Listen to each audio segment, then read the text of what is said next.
Well, normally we'd hoot and holler and say welcome in bonus episode, but today's kind of a sad day, man. Yeah, absolutely. We had lost. I mean, not somebody that we know, but somebody that we know. That makes sense? No, absolutely. Well, he's definitely a part of our childhood. Yeah. I mean, I, for one, since we've been doing this podcast, I have a certain knack for certain movies. Mm-hmm. But I was big into animation as a kid. Yeah. So that was really my go-to. So, Kevin Conroy. Yeah, man. Yeah, we lost him today. That was I woke up to it, and I guess he had passed away yesterday. And he had, from what I heard or read, what they call the short battle with cancer. So I don't know if he had cancer that had progressed really far, and he only just now found out about it. And so by the time he found out, there already wasn't long to go. Yeah. But it apparently wasn't a long-term thing, and he passed away. He was 66 years old. Same age as my mom, actually, both born in 1955. Way too young. Yeah, no, absolutely. I mean, he could have been doing Batman for a lot longer. And sadly, in one sense, we're lucky because he's done so much Batman voiceover. Absolutely, yeah. I mean, like 14 different video games. I looked at this. The numbers might be wrong, but it was 1,000+ hours of television. Oh. I don't know how many movies. I mean, you got to think. That came out... Batman, the animated series, came out in 92. Right. And that was Fox Kids. I mean, think about how many great shows we've gotten. We were in middle school. There was X-Men. Yeah. Batman animated series. Yep. Eek the Cat. Yep. Tiny Toon Adventures. Animaniacs. I mean, there were some good ones on there. I would rush, like the bus would let me off at the corner, and I would run to because the timing of, like, you'd get home right as like the theme song from Tiny Toons was playing. Yeah. And you had to book it, at least for me, to my house, and then I could catch that, and then it would go into Animaniacs and then Batman. Oh, yeah, absolutely. Well, and that was, at that time I was living in an apartment. It was only, it was a 2-bedroom apartment. I was sharing a bunk bed with my brother. Yeah. And it was run home as fast as you can. Book bag just hanging off your back, just bouncing. Yeah. And get in and get it on as soon as... I mean, he was already home watching. Right. Because we rode 2 different buses. Right. But, man, I got in. He was... Oh, how old would he have been? 92. Let's see. 8. He would have been like 5. Yeah. So I was, 13? 12, 13? Yep. Oh, man, that was a great time. Same thing with Bob. Bob was a little kid, and he was watching it. So how good does something have to be for a 13-year-old and a 5-year-old to both be like, this is awesome? Well, and here's the best part, right? So now 30 years later, right? I've introduced this now to my daughter, and she loves this show. The animated series? Yeah. Yeah. This is her go-to. This is her Batman and her Joker and her Riddler and her Harley Quinn and her Two-Face. Like, everything she knows, like, this is her Bible for this show. And it's been amazing watching her love it as much as I loved it. I mean, she's the same age as my brother was when we first started watching it. Isn't that something? And she loves it. And so it just goes to show it stands the test of time. Yeah, well, you look at and I know I've heard other people say, I know Kevin Smith says the same thing, right? He says, anytime, and this is what I would always do too, anyone asks me, who do you think the best Batman is? Oh, sure. Right? That's always And they think like you're going to say Keaton or Christian Bale or Ben Affleck or somebody, but I always would go Kevin Conroy. Every time. Right? Because he is Batman. Well, it goes the same way with Joker, with Hamill. I mean, right? I can't think of anybody better than those two guys to be Batman and Joker. Well, here's how you know, right? When you reading a Batman comic book, what voice are you hearing? Oh, absolutely 100%. Right. Well, and he did justice to 2 roles. I mean, he just wasn't just Batman. I mean, he was Bruce Wayne. Yeah. And he made Bruce Wayne kind of cool, you know? I saw him.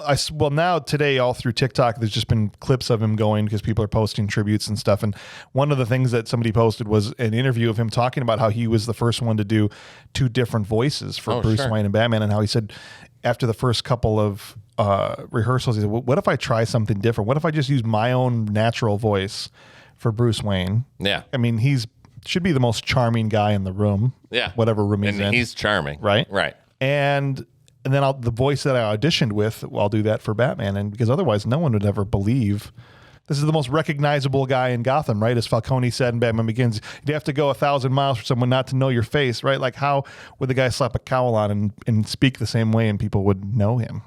Well, and I mean, just the amount of characters too that Bruce Timm, Paul Dini, all those guys like pushed through that show. Yeah. I mean, they're like grade A old school actors. Oh, yeah. I mean, Arlene Sorkin is probably, again, the only Harley Quinn voice I can think of. Yeah. That is amazing. I mean, there's so much, in fact, that they bring them back how many years later to do Lego games, the Arkham and the Rocksteady games. Yep. I mean, that was huge. I remember that was like a big selling point was we got the 3 original and they made that game. Dude, that is without a doubt the Arkham games, Arkham Asylum, I'm not talking about Origins, but Arkham Asylum, Arkham City, and Arkham Knight. Yes. Is peak Batman. There is no better Batman content for me that has ever been produced than those 3 games. That's when it reached its apex. You got the best voice cast, the best story, all the characters. It was just like that is the movies have never even come close to touching what Arkham's done. When Killer Croc in that game and you're walking through the sewers. I know. Bro. And the pallets are floating. I know. And you're just like, like you don't. Something touched my foot. Like I've played through all three times. I've done the trilogy 3 times. Nice. My butthole still puckers when I'm running through Croc's every time. Every time. Yeah. And every time I play this game, I go, why can't the DC films be like this? Why not make a Batman movie where the whole thing takes place in one night? He's Batman the whole time. Yeah. It's just like Batman getting through the night from hell, basically. Yeah, sure. By the end, his suit's all ripped up, but he figures out a way to do it. Like, it's not complicated. Yeah. This would just be a brilliant idea for a movie.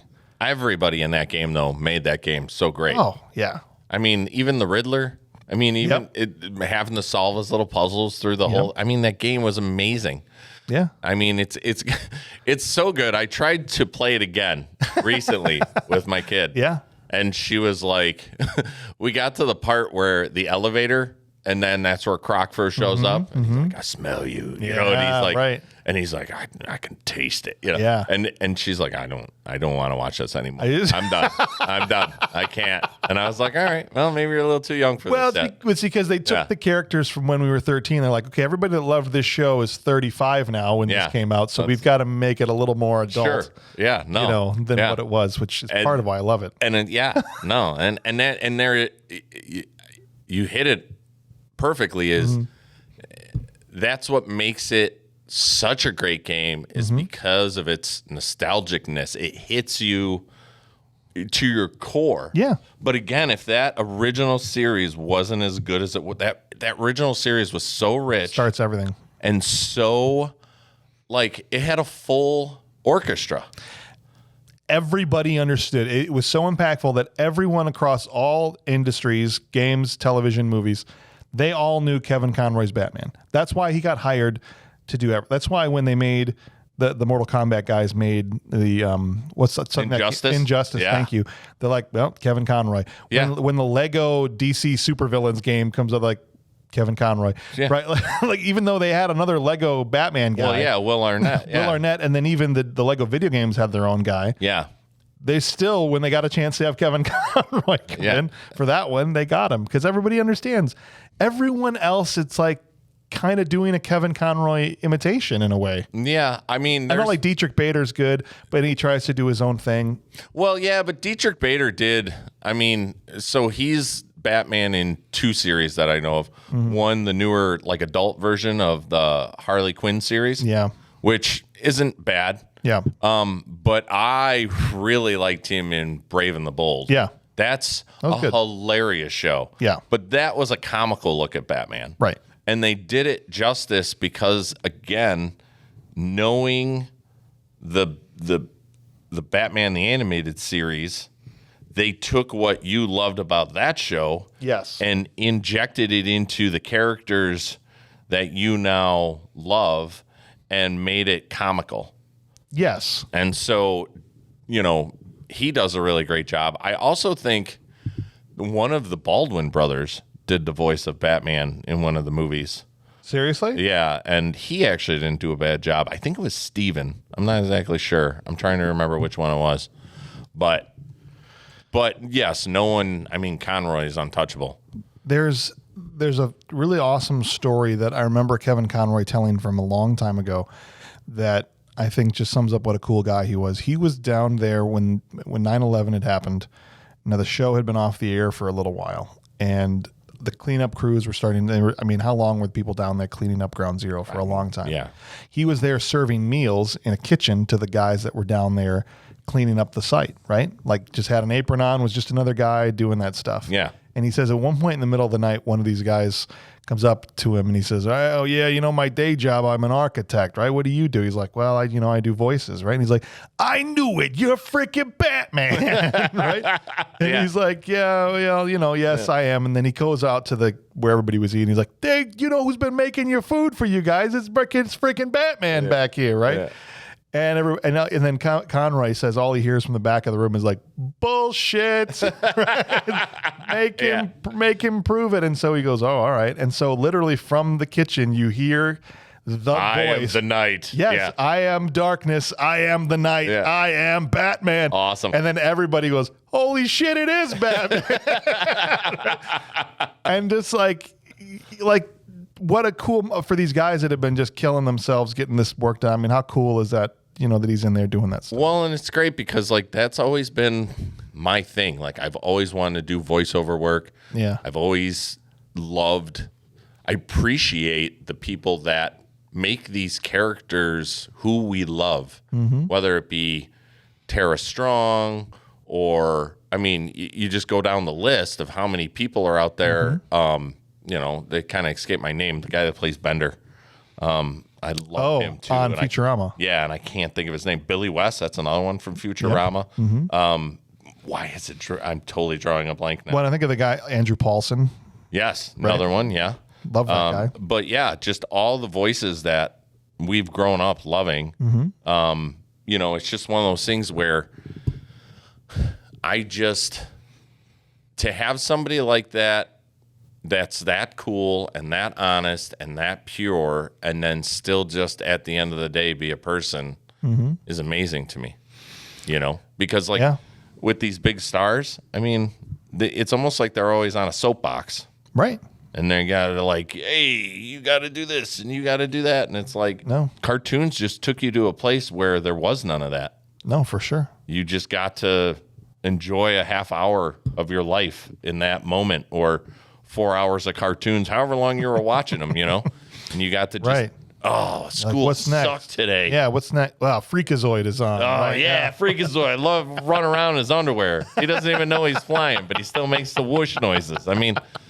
That's a great show. Yeah. The Tick, that's another one that came from Fox Kids. I'm doing laundry. Spoon, as he'd bust through a wall. Yeah, man. That was a great show. It's good stuff. And, before COVID, we would hit Comic Cons at least once or twice a year. Sometimes we'd go together. Sometimes we'd run into each other while we were there. Sure. And it felt like it was a more frequent thing. And then obviously COVID kind of killed that for a while. And I know they've been starting to come back, but I have yet to go to one since the pandemic has essentially ended. And I keep seeing these posts of Kevin at these different cons, but he was never at the ones we would go to, and he'd go to different ones every year. And I always thought to myself, well, one of these days he's going to be at the one that I'm at, and I'm going to get a chance to meet him and to say hello and to shake his hand. And it's just such a bummer that that's never going to happen now. Yeah. Because I, missed that opportunity, sadly, to have an interaction. But, we'll always have the performances and all of that. It's just such a bummer, man. Because now if they wanted to come back and do another Arkham game or do something else, it just won't be the same. No, it won't be the same. Yeah, and it's tough because, for me, I'm such a goof off that when, I don't always care when somebody passes. Robin Williams is a great example. He was a great guy. Yeah. He put out a lot of great movies. Yep. But it just didn't hit me. It didn't hit me when he passed. Sure. And it's like that with most stars. But the biggest one that got me was today. Yeah. I got kind of teary-eyed a little bit because it was like, man, that was such a huge piece of my childhood. Yeah. And it kind of makes you just go, man, that's a bummer. Exactly what you said, Yeah, because it's not, he wasn't a loved one, and so it is different. It feels different, but it does hit a little bit harder than, as you say, some of these other, we'll call them celebrities or art actors or whoever. I remember probably the ones that bothered me the most. I remember when Jim Varney died in 2000. I grew up a big Ernest fan, so that was a huge bummer to me. The other ones were, probably not too dissimilar from other people. John Candy. When he passed away. Yeah, I remember being bummed out. A bit. Don Rickles is another one I really enjoyed that he passed away. I was pretty sad. Yeah, and then Farley was the only other one. Oh, yeah. Chris. I know where I was at when that all went down. It's just crazy. I was in Chicago working. The impact these people have on people they'll never meet. Right? And plenty of people that they do, right? Which I'm sure becomes a nuisance to some people. But man, when you have this kind of a far-reaching impact, by all accounts, I've never heard a single story from anybody that's like, I met Kevin and he was a dick. Yeah, no, absolutely. Right? Well, and watch any interview he's been in. He's just the most warm guy, and seems like he just honestly wants you to be he's happy that you love him as Batman. And he just loves being Batman. Yeah. Right? It's not like, oh, yeah, all right, I'll be Batman again. Where's the money? Yeah. Yeah. Well, that or again, he doesn't care. No, he's fantastic. Yeah. I would love to be Batman again. What was that Justice League movie? There was a Justice League. It was an animated movie, and I can't remember for the life of me. It's the one where Batman had a contingency set up for each member of the Justice League. Like if they had went bad, that he was able to take each and every one of them out, but somebody basically hijacks Batman's list. Yeah, it's I believe the Owls. Is it the Court of Owls that do it? I'm trying to think. Yeah, there is a scene in that movie where where they basically are going to kick Batman out of the Justice League because they found out about this. Yeah. Right? And Superman comes in to have a chat with him before he leaves. And basically he's like, if you thought I wasn't going to have a contingency plan for the most powerful people in the universe possibly going on, then I don't. The one guy without powers. The one guy without powers. And Superman actually says, I get it at the end and hands him the box of kryptonite. Yeah. Well, the kryptonite bullet. Yeah. That they shot into him in that episode. I'm trying to think of what movie that is. That's a really great movie too. And Conroy's performance in that scene alone. Oh, it was great. Superman is awesome. Well, and even you brought up the whole I am the justice, I am the night. Yeah. I mean, that whole scene when he's in the Batman animated series, I want to say, I think he was poisoned by Scarecrow's gas. And there's this big giant skull thing that was coming at him. Yeah, and he was thinking it was his dad. Yeah. And his dad was telling him he was a failure. Yeah. And he's like, I'm not a failure. Yeah. And he's like, I am the justice. Yeah. I mean, that whole bit, man, I get chills right now just thinking about it. By far the most famous line in the whole series, I am darkness, I am the night, I am Batman. He said it a few times, right? And it's the one that everybody always wants him to say when they meet him in cons and all that stuff, right? And what the Arkham games did was so smart is through all three games, he never said it until the very end, final. Yeah. When Joker is taking over his mind because the poisoned by Joker's blood or whatever, right? And he's inside his own consciousness fighting the Joker in almost like a dream, right? Yeah. And the very last, at the very, very end, when he finally defeats him and vanquishes him in his own mind, because he's already long been dead. Sure. Is when he says the line, I am darkness, I am the night, I am Batman. And they saved it for the end of all three games. And I was just like, that's just, I'm sorry, that's just genius. Well, it's great writing. You know what I'm saying? If that's not anything we talk about in this podcast, is the writing. Because the moment you're waiting forever, for him to, and he finally does it, and you don't even know if it's going to happen. You're just like, yeah. I remember in my living room with controller in my hand, just going, yes, just drop kicking the TV. Yeah, yes! He said the thing.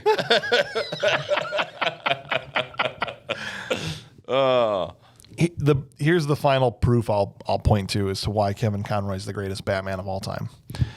In every single live action Batman is by far the least interesting person in the movie. No offense to Bale and Keaton and those guys, but it was all about Nicholson and DeVito and Catwoman and Heath Ledger. Yeah, it's who are the villains going to be? Who are the villains? Batman is about his rogues gallery. Absolutely. Right? And so the fact I would say the same for Spider-Man. Yeah. Yeah. Yeah. The fact that Conroy was able to be essentially the only Batman that was for the last 30 years. For the last 30 years. Yeah. That was more compelling than the villains. Absolutely. Is an incredible achievement. Yeah. Because none of the other ones have been able to do that. I watched Batman for Conroy, not Batman. And Hamill's great. Don't get me wrong. I mean, great Joker performance. But I didn't care if the Joker was going to be on this episode or whatever because I was there for Batman. And he's, in my estimation, the only one that's been more compelling and more interesting than the villains. Oh, absolutely. No, it's a great point. I would have never thought of that. Yeah. But you're right. Because, I mean, it didn't matter who was on the episode. No. I mean, it could have been a Ra's al Ghul episode. Right, or the Ghost in the Gray or whoever. Right? Yeah, and you're just like, awesome. I'm watching it. I'm set. I'm good. Or Clayface. Yeah. Right? Oh, man. That Clayface episode was a great one. Dude, there were so many good ones. The Man-Bat episode. The Zatanna episode. Yeah, absolutely. A two-parter, I think, with her. And, the Two-Face. Well, and even the movies that spawned off of that. Mm-hmm. I mean, they had the one with, I think it's called Sub-Zero. It's with Mr. Freeze. And he's like hanging out in the Arctic and he's swimming and he's just like, he's snorkeling with like a couple of polar bears. I mean, it's just that whole show. I'm going to miss the guy. Yeah, absolutely. Oh, John DiMaggio. That's who. Okay. That's who I was thinking of. That's from, he was Bender. He also was, I want to say maybe Killing Joke. He was the voice of Joker. Oh, did he? Well, and he did a pretty good job. That's awesome. But yeah. You know, it's a funny story. I was talking to my neighbor today, and we were just kind of chatting it up. He's like, hey, you know, you shoot the crap with your neighbor. Hey, how's it going? How's it going? And I said, oh, you know, Kevin Conroy died. And he was like, I don't know who that is. I said, well, that's the voice of Batman from the animated series. He's like, I love that show. Yeah. I was like, yeah. I was like, you know, he's one of the most iconic Batmen that have ever graced my presence of the 30 years I've been watching Batman. Yeah. And he goes, you know, I really like Joker from that show. And I go, oh, that's Mark Hamill. And he stops and he looks at me and he goes, like Luke Skywalker? I was like, yeah. He goes, shut up. I go, Google it, man. And Google it, baby. And it just blew his mind. And I just laughed. Yeah. But then he got on to reading about Kevin Conroy today. So he was just like, wow, this guy, he's done a zillion things as Batman. I'm like, well, that's why I stopped even qualifying it and say like he's Batman from the anime. I was just like he plays Batman. Well, and then they went on to Justice League. Yeah. Then Justice League Unlimited. That was a great show. Batman Beyond was him too, right? Wasn't it? Yeah. The older Bruce Wayne. Yeah, because he did the old Bruce Wayne. You're right. Yeah. Yeah. And then they did these shorts that were on my daughter and I were watching them. I wish I remember what they're called. They were like JLA shorts. Oh, really? And they were fun. And they were just like quick little like 15-minute episodes. And they brought him back. They brought back the original Wonder Woman, Superman, and Batman. I love it. And they were the main three. And it was so much fun to watch those too. I know a lot of these cartoons are really done on a budget and like not always invest a ton of money into these. Like, you know, they're meant to be cheap and fast and, you know, an easy way to get out for people. I have to imagine Conroy's asking price wasn't that high or they wouldn't have kept getting hired for all of this stuff. So I think the fact that he kept it reasonable because he liked to do it. Yeah, that's all I was going to say. Right. It just goes back to him enjoying being Batman. So he was just like, if I get arrogant about this, they're not going to ask me back. No. It's so great, man. And, you know, the other one I was thinking of today, and I actually played about 2 hours of Arkham Knight before I came in here. I just wanted to play some of it, is Batman Mask of the Phantasm. Oh, yes. The movie. How could I have forgotten about that? Yes. That is the best Batman story ever. Yeah. I mean, that was the first big like Batman spinoff movie. That's what started all the little DC movies. Yep. Fantastic. Oh, that was and a it great did one. well. It was in the theaters. I remember going to the movie theater to see that. Well, that was when you find out Joker being like a henchman Was it a for what's gangster her or name's something? dad. Mm-hmm. I'm trying to think of her name in I don't the know. story. She played the Phantasm. Right. I don't remember what her name is itself. It was almost like a Batman Begins kind of story. Yeah. Because there was, I think, a scene where he's doesn't even have a suit yet. He's fighting crime with like a bandana on his head or something. Well, yeah, right? it's a ski mask. Ski mask. Yeah. And he swoops down into the trailer, and then That's he right. like gets a rib shot, and he's like, oh, and he's still trying to fight with the rib, like a broken rib. Yeah. Yeah.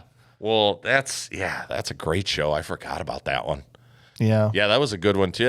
Joker was great in that one too, because he was just such a great villain in that. And he was almost Tim Curry. Yeah, I know. I saw that. I couldn't believe that when that kind of. I heard some of the recordings internet. recently. Yeah. And he was pretty good. I didn't think he was bad. No, he was definitely not what. I guess what I thought Curry did was he made him more scary. Yeah, he was. Well, He made him more, maybe not maniacal. menacing. Menacing, yeah, better word. Yeah. Because Hamill's Joker's so great because he's not predictable. Well, he brought the comedic element to it. He was able to be menacing when he had to be, but he also got the comedy of it, I think. Well, yeah, but he also, like, what's great about Hamill's Joker is you didn't know if he was going to kill you or slap you with a fish. You know, like, you didn't know what was coming. And that's what I thought made it so great. You know, and then he would laugh about it either way. It just depended on what, and the differences in laughs that Hamill was able to pull off to make Joker. I mean, just through his laughs, you were like, "Oh man, that's it. He's done." It's a shame, Yeah. and you know it's good when you've lost somebody and to get a chance to just talk about them and share about them. And I would just encourage anybody out there, man, go find your favorite Kevin Conroy performance. Throw it at the great news is he did so much content that you could spend the next 10, 20 years watching Batman stuff and probably not run out of Conroy stuff. You were just talking about Rob Paulson. Yeah. Rob Paulson has a I couldn't think all them Talking Andrew Tunes, accidentally. I think it Rob, is. Yeah.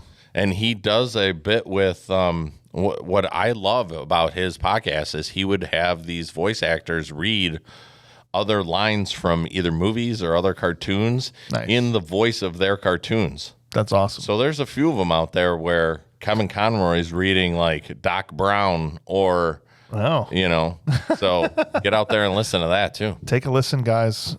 And we celebrate the man's entire career, as Michael Bolton would say. We celebrate the whole thing, man. Yeah. Go play some